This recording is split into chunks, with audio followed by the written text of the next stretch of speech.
අපේ රටේ වෘත්තීය වේදීන් මත පනවා තිබුණු පේයි ටැක්ස් එක පිළිබඳව අපේ රටේ වෘත්තීය වේදීන්ගේ විශාල කනස්සල්ලක් තිබුණා. මට මතකයි විශ්වවිද්‍යාල ආචාර්යවරුන්ගේ සමිති සම්මේලනයේ ඒ වගේම වෛද්‍යවරුන්ගේ සංගම් බැංකු කළමනාකරුවන්ගේ සංගම් මේ විශාල ප්‍රමාණයක් මේ පේයි ටැක්ස් එක පිළිබඳ විශාල කනස්සල්ලක හිටියේ. අපි නැවත සාකච්ඡා ආරම්භ කරා. අපි බද්ධ පනවන සීමාව ලක්ෂයකට උඩ අපි එය ලක්ෂ 1.5 දක්වා වැඩි කරගන්න සමත් වෙනවා. 2025 අප්‍රේල් මාස පළවෙනි දින සිට ක්‍රියාත්මක වන පරිදි පුද්ගල ආදායම් බද්ධ එසේ නැත්නම් ඇඩ්වාන්ස් පර්සනල් ඉන්කම් ටැක්ස් බද්ධ පැනවීමේ සීමාව රුපියල් 1,50,000 දක්වා වැඩි කිරීමට ව්‍යවස්ථාව මගින් කටයුතු යොදා තිබෙනවා.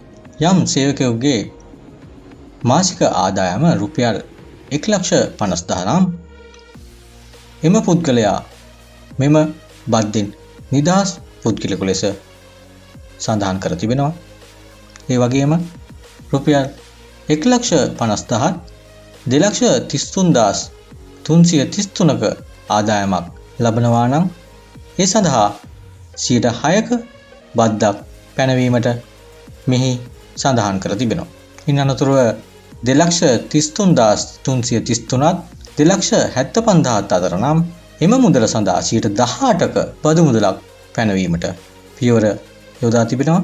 ඒ වගේම 2,75,000ත් 3,16,667ත් අතර ආදායමක් ලබන සේවකයෙකු නම් ඒ සඳහා 24%ක බද්දක් අය කිරීමටත් 3,16,667ත් 3,58,333ක අතර ආදායමක් ලබන සේවකයෙකු නම් 30%ක බද්දක් අය කිරීමටත් ඊට ඉහළින් ආදායම් ලබන සේවකයන් සඳහා 36%ක බදු මුදලක් අය කිරීමටත් මෙම නව පනත මගින් කටයුතු යොදා තිබෙනවා. රුපියල් ලක්ෂ 4ක මාසික ආදායමක් ලබන සේවකයෙකු සඳහා මෙම පුද්ගල ආදායම් බද්ධ අඩුවන විදිය මෙහි සඳහන් කර තිබෙනවා.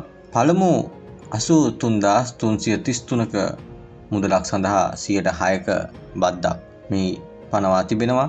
ඒ වගේම ඊළඟ 41,666 සඳහා 18%ක බද්දක්ද, ඊළඟ 41,666ක මුදල සඳහා 24%ක බද්දක්ද, ඉන් අනතුරුව 30%ක බද්දක්ද, අවසන් 41,666 සඳහා 36%ක බදු මුදලක්ද අය කර තිබෙනවා.